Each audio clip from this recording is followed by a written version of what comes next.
Hello everyone, good evening. It is Aditya Prakash Kashyap, present from Aditya Academy. Produced by Mother and edited by Aditya. है ना? पढ़ो, पढ़ेगा India तभी तो आगे बढ़ेगा इंडिया, है ना? भाई आवाज है सबके पास?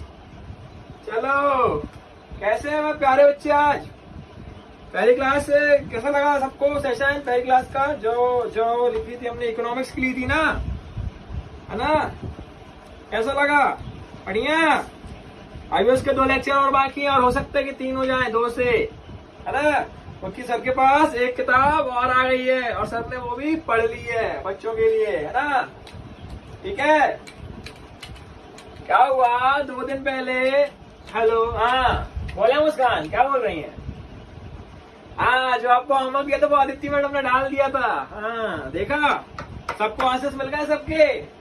अब तो मिल ही जाएंगे ना कि आदित्य मैडम आ गई है यूट्यूब के अंदर, है ना? हाँ, वो तो अब सबको आंसर्स मिलेंगे। चलो, कहाँ थे हम? तो बच्चों मैं ये बोल रहा था, हमने इकोनॉमिक्स पढ़ा था, है ना, लास्ट लेक्चर में।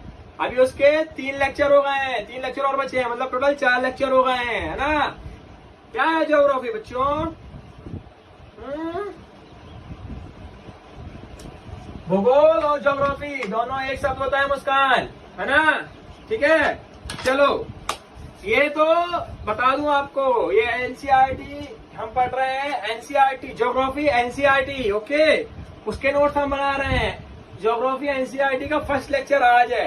हमने इसको 4 लेक्चर्स में डिवाइड किया था, परंतु हमने उसको 3 में कर दिया है ना? ठीक है। ज्योग्राफी एक बड़ी चीज है ना? हम बताते हैं, इसको मैं रिलेट कर रहा हूँ किस चीज से। ज्योग्राफी जो है, ज्योग्राफी विवरण कहलाता है, किसी चीज का विवरण, जिसको हम जियोग्राफी कहते हैं, है ना? बोलते ना बायोग्राफी। एक्चुअली ये 2 शब्दों से मिलकर बना है बच्चों। किन शब्दों से?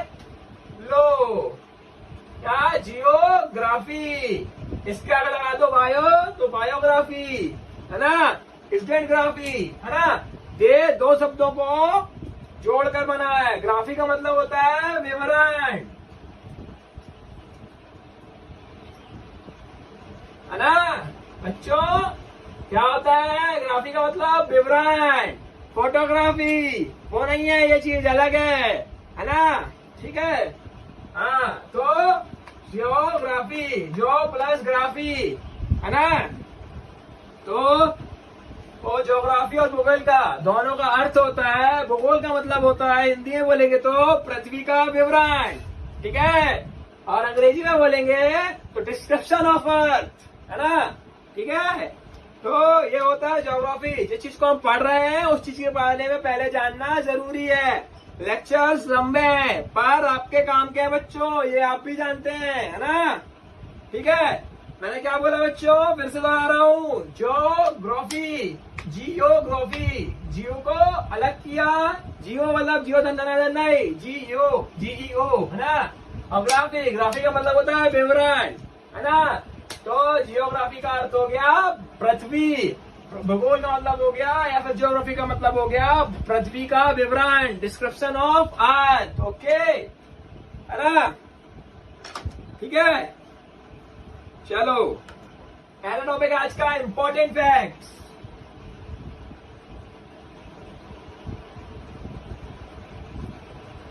बच्चों किसी ने बोला तुम नहीं पढ़ा पाओगे, अच्छा लो हमने अपडेट कर दिया, डाल दिए इंपॉर्टेंट फैक्ट्स बच्चों के लिए, है ना?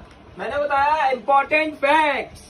What is important facts? बताओ, जो आपके लिए जानने वाली इस चैप्टर से बहुत जरूरी महत्वपूर्ण चीजें हैं, है ना? ठीक है। तो बताओ, सूर्य के प्रकाश के कारण, अच्छा चलो एक आसान सा क्वेश्चन पूछ रहा हूँ मैं तुम लोगों से बच्चों, क्या कि चंद्रमा और ग्रह मतलब मून, है ना, मून और प्लैनेट्स चमकते क्यों हैं? बताओ, एनीबडी इन क्लास?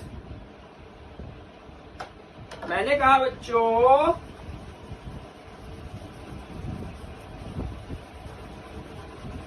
मैंने बात करी मून। लो बच्चों, हम लोग की इंग्लिश में भी चालू अफसर, ठीक है? मून मतलब चंद्रमा, है ना? और ग्रह प्लानेट, है ना? ये क्यों चमकते हैं बताओ बच्चों? Aditya, to have answer this question, नहीं बता? सन, सूर्य, ठीक है? सूर्य की जब किरणें चंद्रमा और प्लैनेट्स पे पड़ती है तो वो चमकते हैं। अब अगर मान लो फॉर एग्जाम्पल आप कहीं खड़े हुए हो, आपके ऊपर लाइट चमका है, आपकी ब्राइटनेस बढ़ती है कि नहीं बढ़ती है? बढ़ती है ना बच्चों? वैसा यहाँ होता है, सब जानते हैं ना, सौरमंडल, सोलार सिस्टम नहीं, सौरमंडल, है ना? इंग्लिश में रीड कर लेना, मुझे पता नहीं है उसका इंग्लिश, है ना? तो ये होते हैं प्लैनेट्स, ओके, है ना? अब आप बोलेंगे सर आप कैसे कह सकते हैं ऐसा, है ना? तो हमारे जो इम्पोर्टेंट चीज थी जो मैं सिलेक्ट कर रहा था, हमारे यहाँ आर्यभट्ट, क्या कहलाते हैं आर्यभट्ट? कौन कौन जानता है आर्यभट्ट को? क्यों आर्यभट्ट को कौन कौन जानता है? आर्यभट्ट, है ना? आर्यभट्ट जो थे वो भूगोल के बहुत बड़े वो माने जाते हैं, क्या लिखने वाले भूगोल, है ना? इस चीज में उन्होंने ज्यादा ध्यान दिया था, है ना? तो इनने कहा है, आर्यभट्ट जी ने कहा है कि सूरज की रोशनी के कारण चंद्रमा और प्लैनेट क्या होते हैं? हाँ बच्चों, चमकते हैं, है ना? जैसे हम पर लोग कमेंट करेंगे और हम चमकेंगे, है ना? बार बार बोल रहा हूँ बच्चों, हम पर लोग कमेंट करेंगे गलत गलत और हम चमकेंगे, जवाब देंगे। तो प्यारे बच्चों, ये बात किसने कही? आर्यभट्ट ने। और अभी जो बात मैंने कही वो किसने कही? आदर्श सर ने, है ना? चलो, बोलते हैं ना, नाम वालों को जवाब देंगे काम से, नाम वाले काम से जवाब देते हैं, मतलब, है ना? ठीक है, चलो। तो आपको समझ में आया आर्यभट्ट ने क्या कहा था? आदित्य बताओ। सूर्य की रोशनी से प्लैनेट चमकेंगे। मेरे प्यारे, बोला चंदा मामा दूल के, पुए पकाए फूल के, आपको दे प्याली में हम खाए थाली में, है ना? तो मून, है ना? मैंने आपको उधर बताया था ना, मुस्कान और टीम उसकी, कि मेरे को एक बच्चे ने बचपन में सवाल पूछा था कि सर ये अर्थ होती है, ठीक है? अर्थ के यहाँ ये चंद्रमा होता है, ये मून है, ठीक है, और ये अर्थ है। पर हमें जो है वो चंद्रमा जो है कभी बड़ा, कभी ऐसा, तो कभी पूरा, तो कभी गोल दिखाई देता है, ठीक है? तो सर क्यों दिखाई देता है ऐसा? तो उसका जवाब ये है कि पृथ्वी, पहली बात, पृथ्वी से लेकर मून तक की दूरी है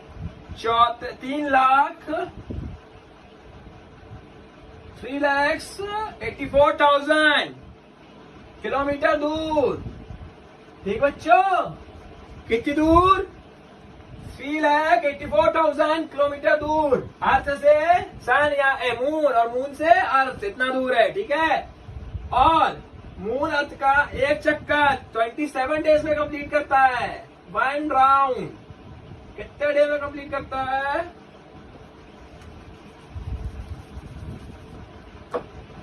1 round complete in 27 days, okay? Listen, हाँ मुस्कान, ठीक है? तो जब ये 27 दिन में घूमता है, तो जिस इसमें घूमता है ये अक्षक्ष कहलाता है, ये, है ना? तो जिस पर ये घूमता है, जिस रिंग पर, वो रिंग जो है वो अर्थ के ऐसी इस प्रकार की है कुछ, वो पूरी सर्कल नहीं है, वो कुछ इस प्रकार की है अर्थ से, ठीक है? तो जब ये दूर होती है, जब चंद्रमा ऐसा राउंड मारता है, यहाँ तक तो बड़ा बड़ा दिखेगा, लेकिन जब दूर चला जाता है एक समय ऐसा भी आता है जिसको हम अवश्य कहते हैं, उस दिन हमें चांद नहीं दिखता, ठीक है? और पूर्णो हम तब बनाते हैं जब चांद बिल्कुल अर्थ के पास में रहता है और फुल दिखता है, ओके? तो अब बताते हैं, धरती पर, अर्थ पर प्रकाश कितने मिनट में और किस स्पीड से पहुंचता है? तो बच्चों धरती पर, अर्थ पर प्रकाश मतलब सूर्य की रोशनी 8 मिनट में पहुंचती है, जिसकी स्पीड 3 लाख किलोमीटर पर सेकंड होती है। कितनी होती है? 3 लाख किलोमीटर प्रति सेकंड। ठीक है। धरती पर सूर्य से आने वाले प्रकाश की गति 3 लाख किलोमीटर पर सेकंड होती है। ठीक है। जो कि सन से अर्थ पर 8 मिनट में पहुंचती है। 8 मिनट लगते हैं उसको यहाँ पहुंचने में। ठीक है ना? है ना? चंद्रमा पर जाने वाला पहला व्यक्ति कौन था? बताओ, विश्व का पहला व्यक्ति कौन था? हाँ, ये कहीं नहीं मिलने वाला। मैंने बोला ना, इंपॉर्टेंट फैक्ट्स लेके आया हूँ। बता दो गूगल में, गूगल का बता दे दो। चांद पर विश्व का पहला व्यक्ति जाने वाला कौन था? कौन? Neil Armstrong. Neil Armstrong. हाँ, very good Aditya, Neil Armstrong. ठीक है।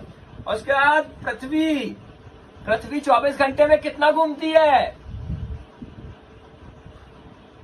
वेरी गुड मुस्कान। पृथ्वी 24 घंटे में 360 घूमती है, जो कि 4 मिनट में एक डिग्री घूमती है ना? अर्थ पता है ना?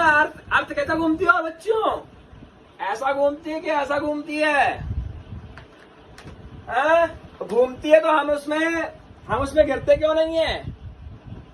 क्योंकि हमने देखा ना, अगर हमारी कार पलटती तो हम गिर जाते हैं, पर अर्थ घूमती है तो हम कितने जकड़ा हुआ है अर्थ को, पता है ना? ठीक है। चलो, पृथ्वी का समय किस जगह से नापा जाता है? बताओ। पृथ्वी का समय ग्रीनिच से शुरू होता है। ग्रीनिच पूर्व वालों, है ना? ग्रीनिच एक स्थान है पृथ्वी पर, है ना? वहां से शुरू होता है। और ग्रीनिच के पूर्व वालों का समय आगे रहेगा, मतलब 12 बजे है तो वहां पे आगे रहेगा कुछ घंटे तक, है ना? कुछ मिनट तक। और ग्रीनिच के पश्चिम वालों का समय पीछे रहेगा। ठीक है ना? चलो आगे बढ़ते हैं। अगर ग्रीनिच में 12 बजे हैं तो भारत में 5:30 बजे रहते हैं, मतलब 1 घंटे बाद ग्रीनिच में 12 बजेंगे दिन के, और हमारे यहाँ कितने बजेंगे? 5:30। ठीक है। ग्रीनिच मतलब इंडियन वॉच से हम 5 घंटे, इंडियन बोल रहा, वर्ल्ड वॉच से हम कितने घंटे आगे चल रहे हैं आदित्य? हाँ मुस्कान, कितना आगे चल रहे हैं? 5:30। हाँ, 5 hours 30 minutes। Okay, done. पृथ्वी, है ना? पृथ्वी 1 वर्ष में सूर्य का चक्कर कंप्लीट करती है, पता है ना ये चीज सबको, है ना? तो ये बताओ कि पृथ्वी तो इतना चक्कर लगाती है 1 साल में, कितना? 365 1/4, है ना? 365 1/4। ठीक है। इसका 4 भागा ये लगाती है कितने में? 1 साल में। ठीक है, 1 ईयर। सो हम इसको ऐसे क्यों नहीं गिनते हैं? तो मैं आपको बताता हूं। हम इस टाइम को हर 4 साल बाद, जिसको हम क्या बोलते हैं? लीप ईयर, जिसमें हम 366 डेज बनाते हैं। फरवरी में 1 दिन और बढ़ जाता है। हाँ, इसलिए बनाया जाता है लीप ईयर। ठीक, लीप ईयर इसलिए बनाया जाता है, याद कर लो, दिमाग में बिठा लो कि लीप ईयर क्यों बनाया जाता है। ठीक है। कोई नहीं बताएगा इतना वैसे, जो हमारी अकेडमी बता रही है, बार बार बोल रहा हूँ, है ना? हमारे नोट्स ही इसी प्रकार के बनाए गए हैं। ये चीजें आपको कहीं नहीं पता चलेगी। एक बार बचपन में पढ़ ली, उसका अब पता ही जा रही है इस अकेडमी के अंदर। ठीक है। तो इसलिए लीप ईयर बनाया जाता है। ठीक है। उनको जिस दिन क्या बनाया जाता है? अंतर्राष्ट्रीय योगा दिवस। उस दिन सबसे बड़ा दिन होता है उत्तरी ग्रुप में। ठीक है ना? और 22 दिसंबर दक्षिण में ध्रुव का लंबा दिन होता है। 22 दिसंबर को दक्षिण तरफ। देखो 31 जून को उत्तरी तरफ, 22 दिसंबर को दक्षिण तरफ। ठीक है, बड़ा दिन होता है। और 21 मार्च और 23 सितंबर को रात दिन बराबर होते हैं। ठीक है बच्चों, हो गई इतनी इन्फॉर्मेशन क्लियर? अच्छा अब ये बताओ, हमें घर बनाना है बच्चों, सुन रहे हो? हमें घर बनाना है, तो हम पहले क्या बनाते हैं घर बनाने के लिए? पैसा जोड़ लिया, मटेरियल जोड़ लिया, सब जोड़ लिया, पर घर बनाने के लिए हम करते क्या है? वेरी गुड, मैप बनाते हैं। मैप बनाते हैं, है ना? उसी मैप को हिंदी में बोलते हैं मानचित्र। क्या बोलते हैं? मानचित्र। ओके बच्चों, जुड़ना हिंदी से, मानचित्र की बात कर रहा हूं मैं। ठीक है, मानचित्र, है ना? अब मानचित्र के प्रकार होते हैं बच्चों।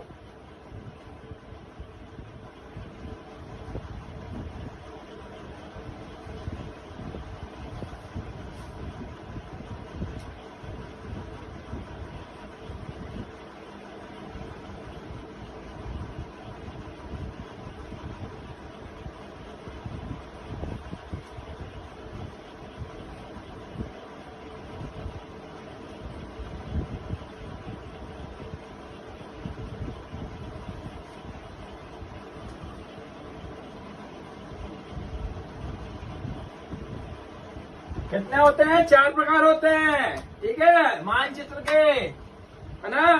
ठीक है, मानचित्र, मानचित्र से रिलेट करना, यह पृथ्वी का सतह की चपटी सतह का चित्र खींचकर खींचा गया चित्र है। ठीक है, मानचित्र, मैप, इंडियन मैप देखा है? ग्लोब जो है, ग्लोब पूरा इंडिया का होता है, पूरे वर्ल्ड का होता है, गोल होता है। ठीक है, ये एक चित्र है जिसे चपटे में खींचा गया है, मतलब ऊपर से खींचा गया है, ऊपर से। ठीक है, जिसको हम चित्र बोलते हैं, है ना? तो मानचित्र बोलते हैं। ठीक है, मानचित्र 4 प्रकार के होते हैं, भौतिक, राजनीतिक, थर्मामेट्रिक, खगा। ठीक है, अब बताते हैं भौतिक। भौतिक के अंदर आने वाले जो मानचित्र है, उसके अंदर पहाड़े आती हैं, मैदान आते हैं, नदियां आती हैं। ठीक है बच्चों, किसमें? भौतिक मानचित्र के अंदर से पहाड़े दिखेंगी, नदियां दिखेंगी, मैदान दिखेंगे। ठीक है, ये होते हैं भौतिक। और राजनीति के अंदर आते हैं राज्य, है ना, नगर, शहर, गांव, है ना? अब हम बोले हमें विश्व का नक्शा दे दो, तो वो कब इसके अंदर आएगा? राजनीतिक के अंदर। हम बोले हमें इंडिया का नक्शा दे दो, राजनीतिक के अंदर।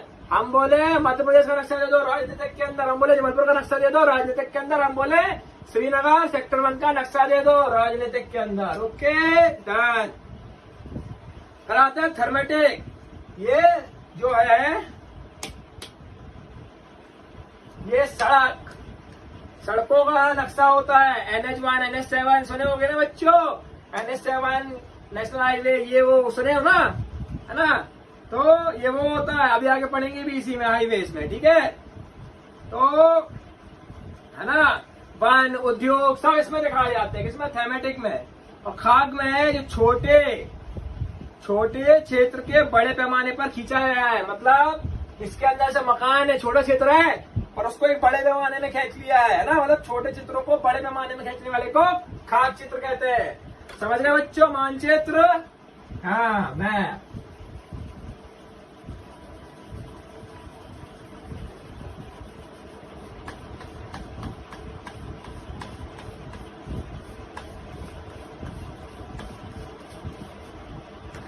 ठीक है,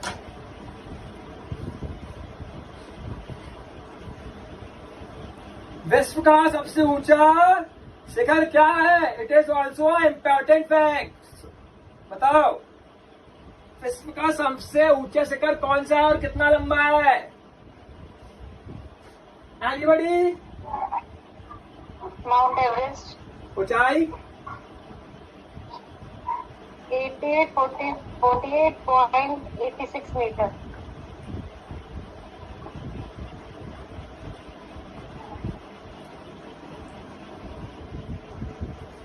हाँ बच्चों, आदित्य मैम ने आपको बताया विश्व का सबसे ऊंचा शिखर माउंट एवरेस्ट है, जो कि 8,848 8,848 मीटर ऊंचा है। ठीक है, विश्व का सबसे बड़ा माउंट एवरेस्ट, विश्व का सबसे गहरा भाग, मतलब बताओ विश्व का सबसे गहरा महासागर कौन सा है और उसकी गहराई कितनी है। अभी हमने पढ़ा पहाड़, अब सागर बताओ कितना है और कौन सा है। एनीबडी? प्रशांत महासागर। हाँ, कितना गहरा है?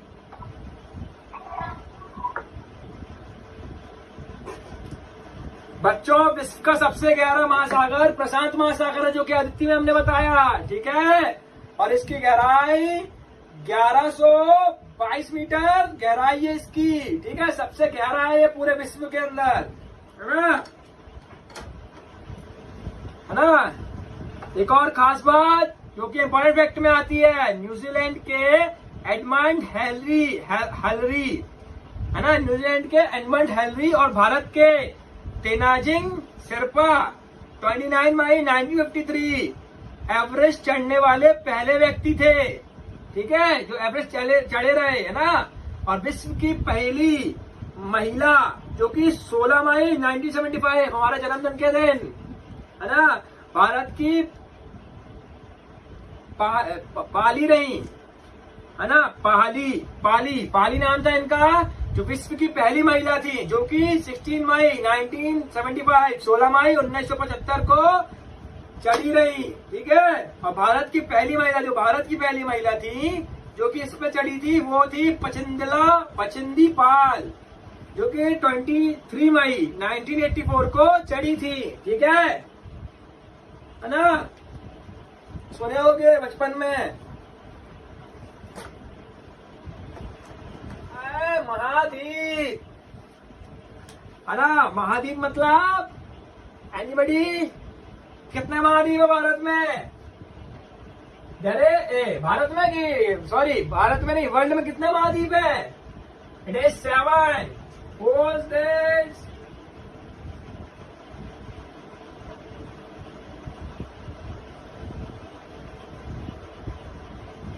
है ना, पहला है एशिया, अफ्रीका, हाँ अफ्रीका भी आता है इसके अंदर, यूरोप, हाँ यूरोप, है ना, उत्तर और दक्षिण अमेरिका, हाँ उत्तर अमेरिका और दक्षिण अमेरिका, ऑस्ट्रेलिया, है ना, और आगे आता है ऑस्ट्रेलिया। ठीक है, ऑस्ट्रेलिया, है ना। ठीक है, ये 7 महाद्वीप महासमूह, जिसमें से एशिया के बारे में बात करें तो एशिया विश्व का सबसे बड़ा महाद्वीप है, जो कि 1/3 1/3 भाग क्षेत्रफल एरिया इसके पास है। ठीक है, और यह पश्चिम एशिया पर्वत इसे यूरोप से अलग करता है, मतलब ये जो है यूरोप से अलग होता है। किस पर्वत से? क्वेश्चन आता है बच्चों एसएससी के अंदर और एमपीएससी के अंदर कि एशिया महाद्वीप से यूरोप महाद्वीप को कौन सा पर्वत अलग करता है? तो वो पर्वत है यराल। कौन सा पर्वत आदित्य? यराल, है ना। नोट कर देना, तुमको ये इंपॉर्टेंट फैक्ट्स इन बच्चों को देने हैं, है ना। तो यराल पर्वत, ओके बच्चों, यराल पर्वत। ठीक है, यूरोप विश्व का बहुत छोटा, सबसे छोटा नहीं बोल रहा हूं मैं, बहुत छोटा महाद्वीप है। ठीक है, एशिया के पश्चिम, है ना, एशिया के पश्चिम से स्टार्ट होता है, इसको तीनों तरफ से पानी से घिरा हुआ है। ये जो है तीनों तरफ से पानी से घिरा हुआ है। उसके बाद आते हैं अफ्रीका, विश्व में ये दूसरा सबसे बड़ा है, विश्व में ये सबसे दूसरा बड़ा है। सबसे पहला ये है, सबसे छोटा ये है, सबसे बड़े में दूसरा एशिया है, अफ्रीका है। ठीक है ना, और इसमें विश्व की सबसे लंबी नदी नील भी गुजरती है इधर से। ठीक है ना, और सहारा डेजर्ट सुने हो ना, सबसे गर्मीला सहारा रेगिस्तान भी कहाँ है? अफ्रीका में। ओके, विश्व का सबसे गर्म, है ना। तो अमेरिका के पास 3 है, अमेरिका महाद्वीप के पास, है ना, अफ्रीका महाद्वीप के पास, मतलब सॉरी, है ना। उसका आता है उत्तर अमेरिका, विश्व का तीसरा बड़ा, है ना, ठीक है। और दक्षिण अमेरिका विश्व का सबसे लंबा पर्वत है ना। यहाँ से विश्व की सबसे बड़ी नदी अमेज़न भी बहती है। कहाँ से? दक्षिण अफ्रीका से, अमेरिका से, है ना। और ऑस्ट्रेलिया सबसे छोटा है विश्व का महाद्वीप, है ना। और अंटार्कटिका जो बहुत बड़ा है, सबसे बड़ा नहीं, बहुत बड़ा है, बस इतना ही बोलेंगे इसमें। अभी मैडम ने एक नाम लिया था, कौन सा सागर? प्रशांत महासागर, जो विश्व का सबसे गहरा है।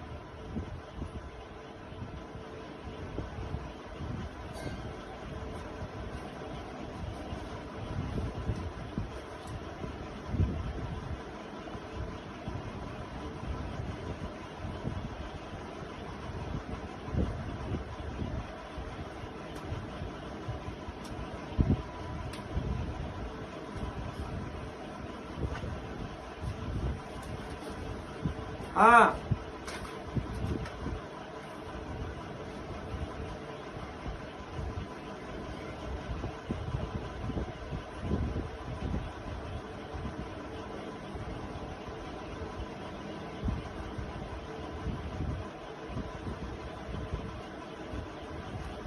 मैंने कहा महासागर, ठीक है। महासागरों में पहला कितने महासागर हैं जो प्रमुख है? बताओ। प्रमुख महासागर 3 है, प्रशांत, अंटार्कटिका, हिंद महासागर, ठीक है। बात करें प्रशांत महासागर के बारे में, तो ये विश्व का सबसे बड़ा है। ये एशिया, ऑस्ट्रेलिया, उत्तर दक्षिण और अमेरिका से घिरा हुआ है, वो घेरता है ना, मतलब उनको घेरता है ना, उनसे घेरता है, चारों तरफ से घेरता है ना। उसके बाद अंटार्कटिका विश्व का दूसरा सबसे बड़ा महासागर है, जो पश्चिम किनारे पर उत्तर दक्षिण अमेरिका और पूर्वी किनारे पर यूरोप अफ्रीका से कवर करता है, ठीक है। यह व्यापार की दृष्टि से सबसे व्यस्त महासागर है, मतलब यहाँ पे बहुत व्यापार होता है ना, ट्रांसपोर्टेशन बहुत होता है, यहीं से लोग आना जाना करते हैं, ठीक है। उसके बाद हिंद महासागर बच्चों, भारत के नाम पर इसका नाम रखा गया था। ये उत्तर से एशिया और पश्चिम से अफ्रीका और पूरब से ऑस्ट्रेलिया को कवर करता है। कौन सा? हिंद महासागर, ठीक है ना। मंडल जानता है कोई? नहीं जानता, हम बता रहे हैं। मंडल 2 प्रकार के होते हैं, एक जल मंडल, एक वायुमंडल, ठीक है ना। जल मंडल की बात करें तो पृथ्वी को नीला ग्रह इसलिए कहा जाता है क्योंकि पृथ्वी में 75% जल ही जल है, जल का भाग है, और 29% स्थल है, ठीक है ना। जिसमें 97% भाग महासागर में है, जो महासागर है ना उनमें बह रहा है पानी, ठीक है।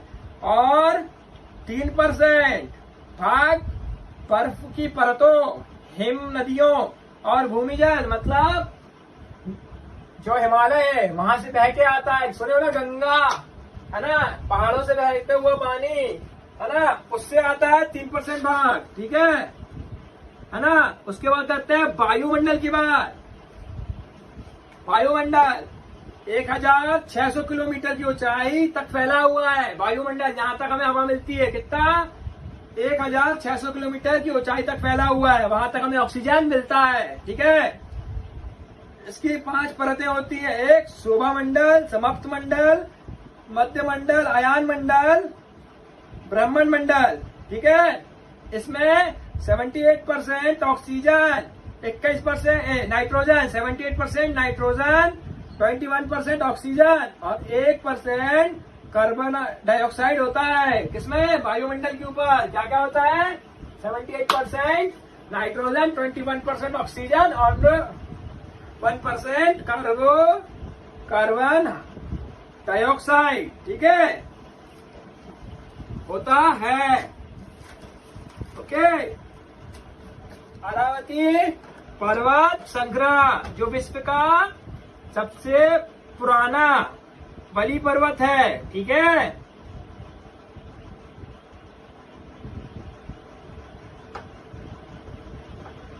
है ना। और विश्व का एक और बलि पर्वत कौन से पुराने, एक उत्तर अमेरिका का अभिलेशन और रूस, उत्तर का अमेरिका अमिलेशन तथा रूस का यूरीवलर पर्वत पुराने बलि पर्वत पर आता था, ठीक है। वलिता पर्वत पर आता है, ठीक है। वलिता पर्वत पर आता है ना। उसके बाद मानकी पर्वत हवाई द्वीप की ऊंचाई जो है वो है 10,205 मीटर। ये किससे बड़ा है, एवरेस्ट से इसकी ऊंचाई ज्यादा है, ठीक है। और तिब्बत का पठार विश्व का सबसे ऊंचा पठार है, ठीक है, जो 4,000 से 6,000 मीटर लंबा है, ठीक है ना बच्चों। मैंने बताया भारत की स्थिति, ठीक है। भारत दक्षिण से लेकर उत्तर तक, ऊपरी भाग से लेकर नीचे भाग तक, इसमें भारत का ऊपरी भाग जो है वो 37 डिग्री 6 अक्षांश 3 झुका हुआ है और निचला भाग 8 डिग्री 4 अक्षांश उत्तर अक्षांश 3 झुका हुआ है, ठीक है। अक्षांश 4 तक उत्तर में झुका हुआ है, ठीक है। और पश्चिम मतलब इधर से लेके इधर तक में इस तरफ भारत 97 डिग्री 25 पूर्व में झुका हुआ है और इधर पे 60 डिग्री 7 अक्षांश पूर्व में झुका हुआ है, ठीक है। भारत के 7 पड़ोसी देश है, पाकिस्तान, भूटान, नेपाल, बांग्लादेश, श्रीलंका, म्यांमार, ठीक है। सबसे बड़ा राजस्थान और सबसे छोटा गोवा है, ठीक है। फिर पाकिस्तान जल संधि बताई मैंने कि श्रीलंका से पाकिस्तान जल संधि भारत को श्रीलंका से अलग करती है। उसके बाद जून 2014 में तेलंगाना भारत का 29th राज्य बना। अब आते हैं मौसम। आदित्य बता रही थी मौसम क्या है, बताओ। मौसम 4 प्रकार के होते हैं, शीत, ग्रामीण, वर्षा और शहर ऋतु। हाँ, तो पहला जो ठंडी होती है वो दिसंबर फरवरी से चालू होती, ठंडी पहला मौसम होता है ठंडी जो दिसंबर से फरवरी तक होता है। दूसरा होता है गर्मी जो मार्च से मई तक चलता है। और तीसरा होती है वर्षा जो जून से सितंबर चलती है। उसके बाद मानसून वापस होता है जो अक्टूबर से नवंबर के बीच में होता है, ठीक है बच्चों।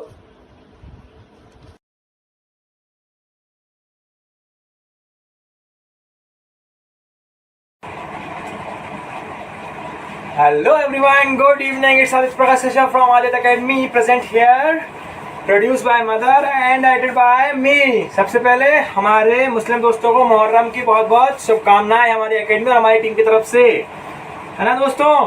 तो हम कल पढ़ रहे थे ज्योग्राफी। जो लोग कल लेक्चर में नहीं थे वो हमारी डिस्क्रिप्शन लिंक के जो डिस्क्रिप्शन लिंक है उसमें कल की वीडियो की लिंक डली हुई है ना। तो वो उधर से पढ़ सकते हैं, ओके, है ना। और जो बच्चे नए हैं वो पहले उस लेक्चर को देखें और उसके बाद इसको पढ़ें, ओके। सो हम कल पढ़ रहे थे भारत की स्थिति कल के लेक्चर में जो हम कवर कर चुके थे, है ना। जो हमें कल आदित्य में हमने बताया था, पर क्लास का समय खत्म हो गया था तो हमने ये टॉपिक छोड़ दिया था। तो आज हम ऐसे शुरू कर रहे हैं मौसम। हमारे यहाँ 4 प्रकार के मौसम होते हैं बच्चों, 4। पहला ठंडी, कौन सा, ठंडी। दूसरा गर्मी, तीसरी वर्षा और फिर मानसून वापसी, ठीक है। तो बच्चों जो ठंडी होती है वो चालू होती है दिसंबर से फरवरी, डी से दिसंबर, एफ से फरवरी, ठीक है, ओके। उसके बाद इधर होती है ठंडी, विंटर, ओके। उसके बाद फिर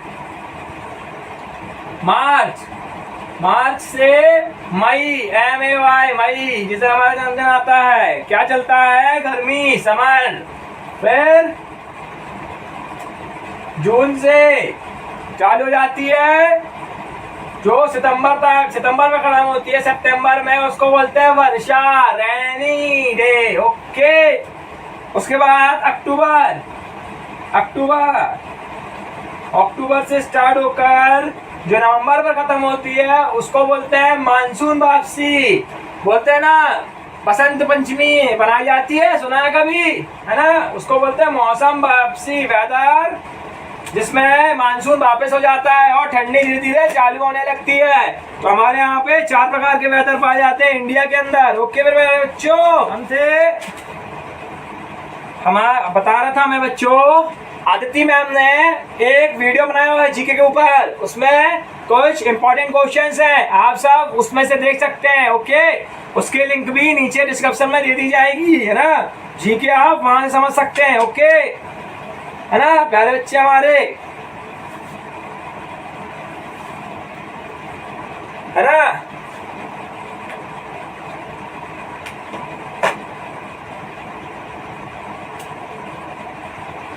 अब आते हैं ऋतु, ठीक है। पहली होती है शीतकालीन ऋतु मतलब हवाएं, है ना? उत्तर भारत का तापमान कम हो जाता है तो सूर्य सीधा धरती पर पड़ने के कारण शीत ऋतु, है ना नहीं पड़ती है। मैं फिर से बोल रहा हूँ बच्चों, शीत ऋतु होती है पहली, जो उत्तर भारत का तापमान कम हो जाने के कारण सूर्य की किरण सीधे ना पड़ने के कारण होती है। शीत ऋतु मतलब ठंडी जगह ठंडी ठंडी हवाएं चलती रहती हैं, है ना? उसको बोलते हैं शीत ऋतु, ठीक है। उसके बाद ग्रामीण ऋतु, तापमान जब बढ़ जाता है, वेदर, तो गर्मी में चलने वाली हवाएं, उनको ग्रामीण ऋतु बोलते हैं। उसके बाद वर्षा ऋतु, जब पवन बंगाल की खाड़ी से अरब की खाड़ी में बहती है, जब पवन बंगाल की खाड़ी से अरब की खाड़ी में बहती है और पहाड़ों से टकराकर वापस आती है बादल के रूप में, उनको वर्षा ऋतु कहते हैं। ओके, उसके बाद आते हैं शरद ऋतु। इस समय पवन स्थल से लौटकर, है ना, बंगाल की खाड़ी के तरफ जाते हैं, इसको बोलते हैं ना मानसून वापसी। हमेशा याद रखना, अरब से मानसून ऐसा आता है और वापस इधर से जाता है, ठीक है ना? तो इन्हीं ऋतुओं का कारण आता है। अब फिर से आज के इंपॉर्टेंट फैक्ट्स।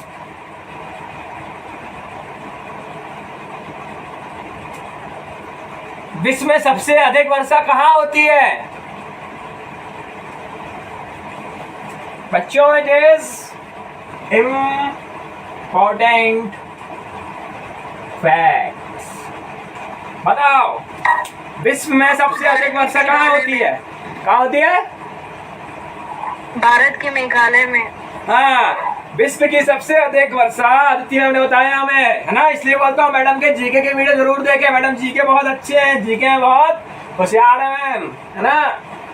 ठीक है, तो विश्व की सबसे अधिक वर्षा मेघालय के मैसीराम में होती है। मैसीराम एक जगह है, शहर है, वहां होती है, ठीक है।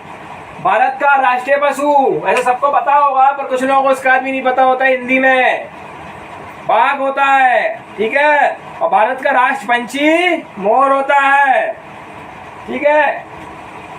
भारत में कौन से सांप की प्रजाति सबसे ज्यादा पाई जाती है बच्चों?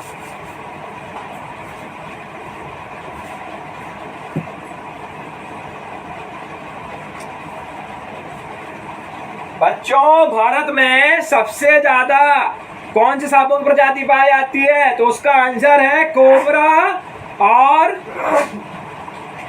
कोबरा, ठीक है। कोबरा सांप बहुत पाया जाता है, ठीक है।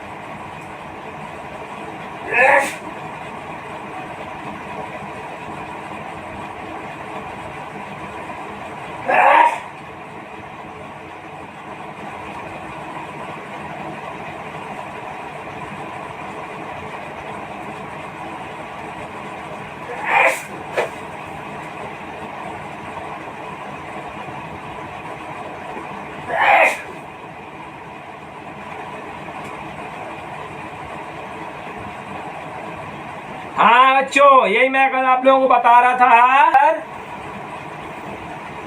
1% हिस्सा क्या कहलाता है आपका? प्रॉपर्टी। ठीक है, प्रॉपर्टीज प्रेजेंट है 1% हिस्से में। उसके बाद 84% में प्लेट्स हैं। ठीक है, 84% में प्लेट्स हैं और बचे हुए 15% हिस्से में कोड है। ठीक है, यह है धरती का स्ट्रक्चर, अर्थ का। ओके, है ना? है ना?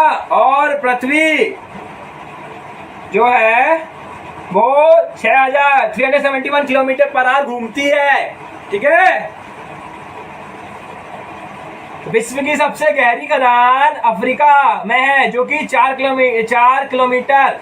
तेल की खुदाई के लिए इंजीनियर ने 6 किलोमीटर कर दी है, आप खोद के। ओके, उसके बाद पौधे को जीवन के लिए नाइट्रोजन की आवश्यकता होती है और मनुष्य और पशु सांस लेने में वायु से ऑक्सीजन प्राप्त करते हैं, पवन से ऑक्सीजन प्राप्त करते हैं हम। ओके,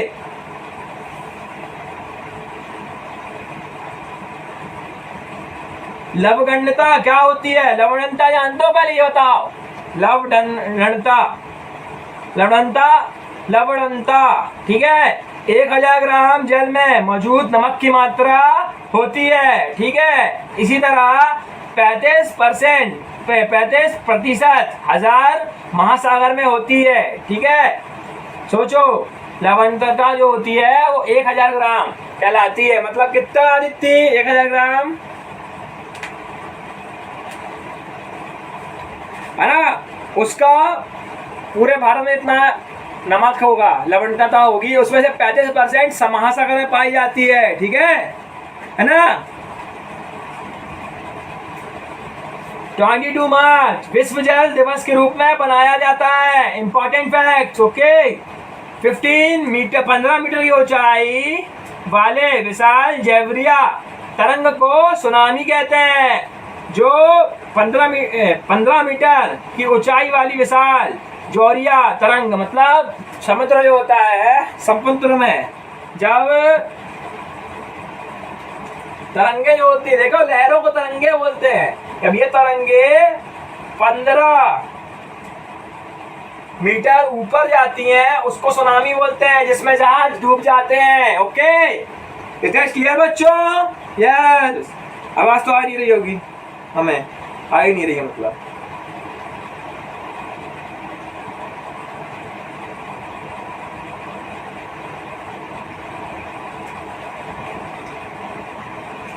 भारत का अंडमान एंड निकोबार द्वीप समूह में इंदरिया पाइटेड 2004 की सुनामी में डूब गया। ठीक है, जनरल नॉलेज है, रखे रहना। Impact, important fact, impact. Okay, ये सब आदित्य मैम एक अलग वीडियो में लेकर आएंगी, फिर भी आप अपने दिमाग में रखे रहो।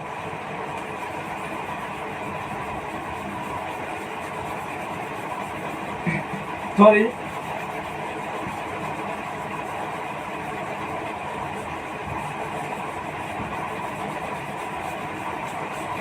क्यों आज मैंने मुहर्रम के कारण लेट क्लास ली है 6 PM? क्यों? क्योंकि हमारे जो बच्चे होते हैं ना, वो जाते हैं मुहर्रम की ताजिया देखने, इस वजह से क्लास जो है 4 PM की जगह 6 PM लगी। आज हम खुद गए हुए थे, तो पीछे मैंने एक शब्द रख दिया, भूकंप, है ना? एक गलती करके देखो, घर में भूकंप आ जाएगा।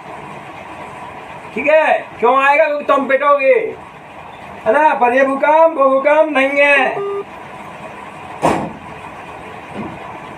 है ना? तब बच्चों, हाँ, इस भूकंप को हम भूकंप, जब अर्थ कभी अर्थ में भूकंप आते हैं, सुने हो ना? ठीक है, इसको हम नापते हैं तीव्रता रिक्टर स्केल से। किससे? तिब्बत रिक्टर स्केल, ठीक है, इसको मापा जाता है। ओके बच्चों, है ना। और ऐसा कहते हैं कि इसके कुछ होता है ना, जिसमें अगर भूकंप 2.0 का आता है बच्चों तो अर्थ में कोई प्रभाव नहीं पड़ता, पर यही भूकंप अगर 5.0 का आएगा, है ना, स्केल के हिसाब से, तो वस्तुएं गिरने लगती हैं। ठीक है, घर में देखना थोड़ा बहुत सामान हिल जाता है, आप थोड़े से हल्के से इधर हिलने लगते हो। ठीक है, और अगर यही 6.0 आ गया, है ना, तो ये शक्तिशाली होता है। ठीक है, इसमें रोंगछत गिरने लगती है। और अगर वहीं 7.0 आ गया, ये सबसे शक्तिशाली होता है, यहाँ घर तक गिर जाते हैं। ठीक है बच्चों, ये 3 चीजें भूकंपों को, इन 3 स्केलों में, स्केल को कौन सी स्केल नापती है भूकंप को? तिब्बत रिक्टर स्केल। ओके, स्कट स्केल जो 2.0, 5.0, 6.0, 7.0 की वैल्यू अलग अलग मैंने आपको समझा दी। ठीक है ना।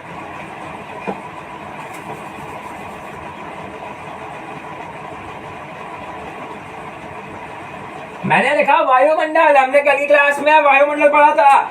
जिस किसने मेरी इससे पहला वाला लेक्चर नहीं लिया, NCERT geography, UPSC, MPSC, SSC lecture 1 नहीं लिया है, वो डिस्क्रिप्शन लिंक से जाकर ले सकते हैं। ओके, उसमें मैंने बताया था कल वायुमंडल, है ना।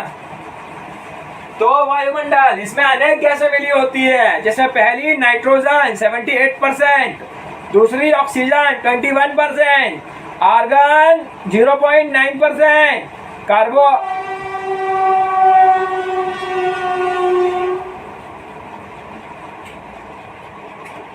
कार्बन ऑक्साइड 0.03% और अन्य सभी गैसें जो कि 0.04% मात्राओं में करेंगे हम। अगला टॉपिक पवन। What do you mean by पवन, है ना, हवाएं। ठीक है, हवाओं को हम पवन बोलते हैं। ओके, तो स्थायी पवन मतलब जो पश्चिम से पूर्व की ओर चलती है। स्थायी मतलब जैसे हम यहाँ खड़े हुए हैं, स्थायी, है ना, जो सिर्फ नॉर्मली कभी कभी चलती है ना, उसको स्थायी पवनें बोलते हैं। ओके, जो पश्चिम से लेकर पूर्व चलती हैं, है ना। उसके बाद मौसमी पवनें, है ना, मैंने ये मौसमी आपको पवनें पढ़ाई थी ना, बताना ऋतु मौसम जब हवाएं चलती हैं, है ना, ये कहलाती है मौसमी पवनें। ओके, उनको हम मौसमी पवनें भी कहते हैं, है ना, जो ऋतुओं के हिसाब से अपनी हवाएं बदलती रहती हैं, पवनें बदलती रहती हैं। ठीक है,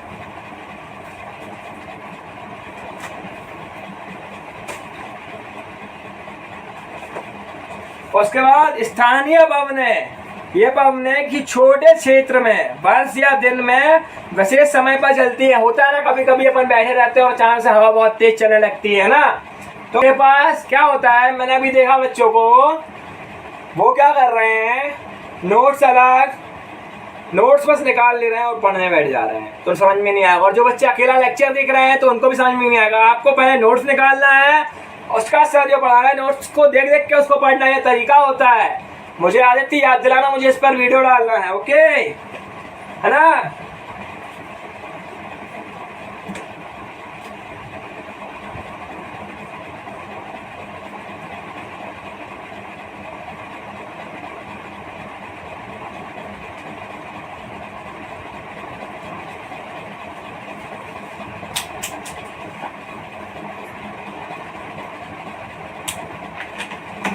मैंने शब्द लिखा जल का वितरण। ठीक है, मतलब जल कहाँ कहाँ फैला हुआ है, तो बता दूं आपको बच्चों, महासागर में 97.3% जल है। ठीक है, पृथ्वी के पास 71% जल है, पता है ना। उसमें से 97.3% महासागर में है, 0.2% बर्फ के क्षेत्र कहाँ हिमालय तरफ है। ठीक है, और भूमिगत जल 0.68% है। ठीक है, और झीलों के अलावा अलवण जल जो 0.009% है। ठीक है, नमकीनी झीलें जो 0.009% है, वायुमंडल 0.0019, ठीक है, 1919, और नदियों में 0.0001% जल वितरण है। ओके बच्चों, ठीक है ना। तो ये जल वितरण हमारा इस प्रकार से है। इस प्रकार से जो 71% जल है वो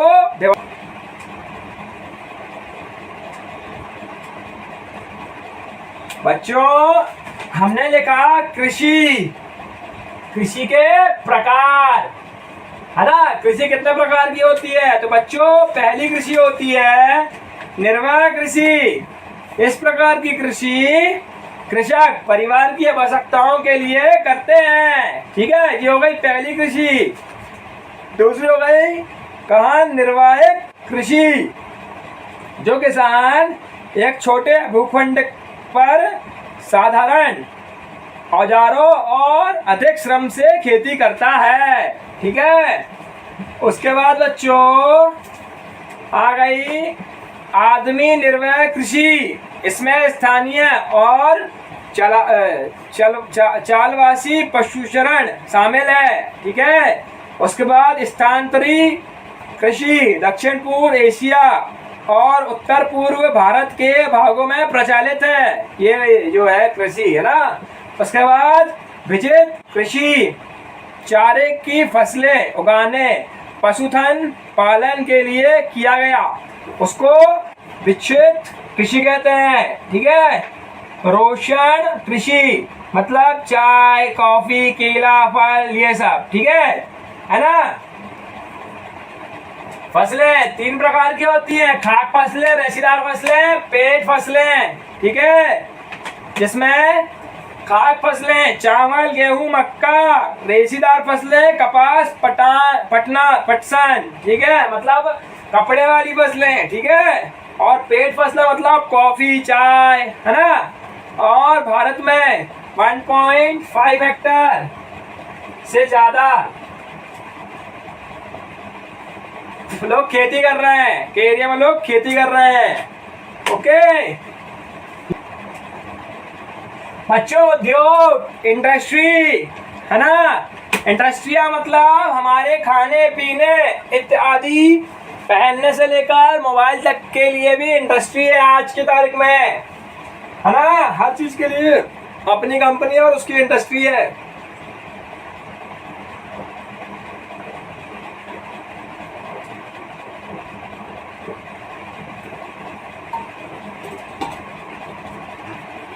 सॉरी, ठीक बच्चों। तो इसका जो वर्गीकरण है, वर्गीकरण पहले पढ़ेंगे उद्योग वर्गीकरण, ठीक है। उद्योग का वर्गीकरण, तो उद्योगों को 3 बांटों में बांटा गया। वर्गीकरण मतलब विभाजन किया गया। पहला कच्चा माल, दूसरा कृषि खनिज। कच्चा माल मतलब प्लास्टिक ये वो बनाने वाली इंडस्ट्री, है ना। फिर कृषि वाली सुने हो ना, सरबती गेहूं, लोकमान तिलक गेहूं, है ना। चावल अलग अलग कंपनियों की, दाल अलग अलग कंपनियों की, बिस्किट्स अलग अलग कंपनियों की। कृषि डिपेंडेंट इंडस्ट्रीज, ओके। कृषि आधारित उद्योग, फिर खनिज आधारित उद्योग। 3 में को वितरण किया गया, ओके।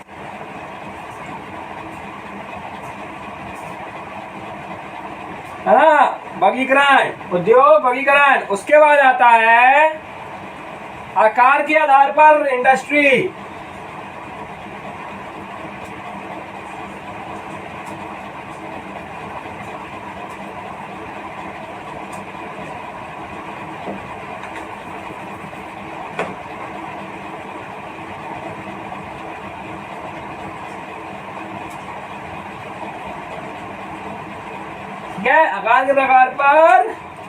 आकार के आधार पर उद्योग, लघु उद्योग जो रेशम की बुनाई काम आते हैं। उसका बृहद आकार उद्योग जो ऑटोमोबाइल्स और मशीन बनाते हैं, ठीक है।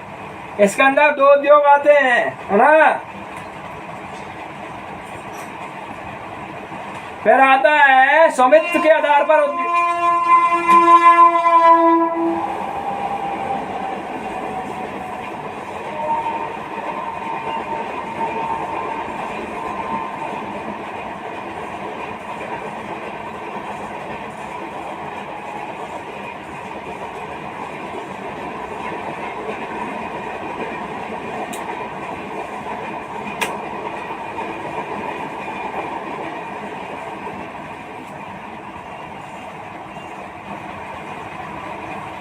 भारत स्वामित्व के आधार पर उद्योग जो निजी क्षेत्र में खुद का खोलते हैं, जो सार्वजनिक क्षेत्र में इंडस्ट्रीज खुलती, सरकारी इंडस्ट्रीज खुलती ना लेडीज के लिए, वो वाली इकाई की बुनाई कढ़ाई की, देख सुने होगे ना, है ना, ठीक है। फिर संयुक्त क्षेत्र इंडस्ट्री, सरकार सहकारी क्षेत्र इंडस्ट्रीज उद्योग जो दो लोग मिलके खोलते हैं उनको सहकारी क्षेत्र बोलते हैं, ठीक है ना। भारत में कौन कौन से उद्योग प्रदेश है बच्चों? पहला है मुंबई और पुणे समूह, मतलब महाराष्ट्र के अंदर पुणे और मुंबई इंडस्ट्रियल एरिया कहलाता है, औद्योगिक एरिया कहलाता है, ठीक है। उसका सेकंड बेंगलोर, सुना ना, बेंगलोर इंडस्ट्रियल एरिया जहाँ पे बहुत सारे सॉफ्टवेयर इंजीनियर जाते हैं, है ना, उद्योग एरिया। उसका तमिलनाडु, फिर हुलगी, फिर अहमदाबाद, वहां पे क्या है अहमदाबाद में कपड़ों के कारखाने हैं, है ना। उसके बाद छोटा नागपुर, यहाँ पर भी उद्योग है ना, ठीक है। भारत में पहली मेल मुंबई में 1854 में बनाई गई, फिर दूसरी मेल अहमदाबाद 1859 सूते कपड़े की, ठीक है ना। 3% 4 एशिया में अफ्रीका की जनसंख्या है, एशिया अफ्रीका जनसंख्या है पूरे भारत की कितनी? 3% 4, यह है इंपॉर्टेंट फैक्ट। 3/4 एशिया अफ्रीका जनसंख्या है, ठीक है ना, पूरे इंडिया की, है ना। अब बाकी हम कल पढ़ेंगे, आज की क्लास सिर्फ इतनी है ना। मिलते हैं अगले लेक्चर में, क्योंकि लेक्चर बड़े होते हैं फिर आपको समझ में नहीं आता है, और geography is a very big subject, है ना। इससे कई लेक्चर नोटा इकोनॉमिक्स कि हमने 2 दिन में खत्म कर, 1 दिन में खत्म कर दिया था, ओके, एक लेक्चर में। तो अगर हमको बेसिस क्लियर करना तो हमें इसको बेसिकली पढ़ना पड़ेगा, है ना। तो अभी तक हमने पढ़ चुके हैं हमारे यहाँ की ऋतु, आज के लेक्चर में जो पढ़े हैं ऋतु, पवने, उद्योग, ठीक है। हम महासागर पढ़ चुके हैं, हम नदियां पढ़ेंगे आगे, है ना। हाईवेज आगे पढ़ेंगे, रेलवेज आगे पढ़ेंगे, है ना। हो सकता है इस लेक्चर एनसीईआरटी लेक्चर में न पढ़े, पर हम कहीं ना कहीं अपने किसी और लेक्चर में पढ़े।